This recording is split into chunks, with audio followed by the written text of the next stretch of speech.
Let's talk about a very specific form of negotiation, virtual negotiation.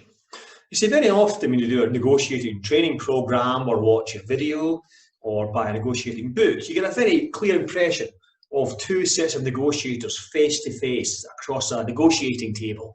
And it's all about body language and understanding each other and how we speak. It's great. Or we think about planning for contracts and preparation and analysing what's going on in the negotiation.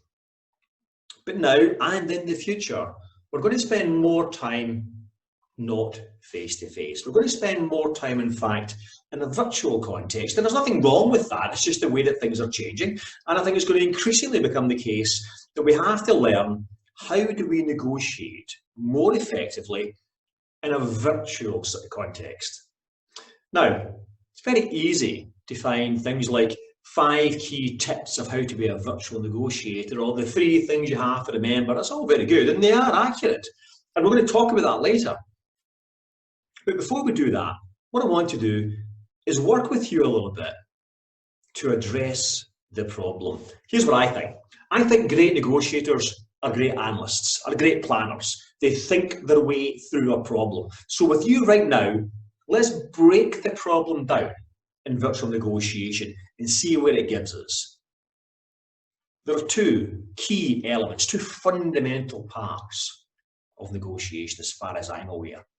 One is planning and preparation in advance. It's before we actually begin. And as far as I'm concerned, good negotiators are nearly always good planners. Sometimes they plan unconsciously. Doesn't mean they don't plan. So there's the planning phase, it's critical. So let's think about planning for virtual negotiations. The other one is actually conducting negotiations. So there's 2 parts, planning and conducting it in it. Also in here, break it down a different way. There are 2 key elements that I can see that take place here as well. One is process. Process, what process steps take place during negotiation? The other is people. Now, when I was tackling this problem, when I started to think about how do we negotiate differently virtually, what I did was I drew a very, very simple matrix. At the top, I wrote planning and practice. At the bottom, at the side, I put process and people. And all I did, and what I want you to do, is to draw that little box matrix. Planning and actually practice, people and process. Now, nothing very new is going to happen just because we're virtual. It's going to be a case of, what do I do more of? What do I do less of? Is there anything that I should stop doing at all? Or is there something that I have to go and learn to do? So your first task is very simple. The process that I went through myself is sit and go through your own experiences of what is effective and what is not effective. What do I do more and less of in new things, and stop? And draw that little 4-box matrix. Once we've done that, we can discuss these things.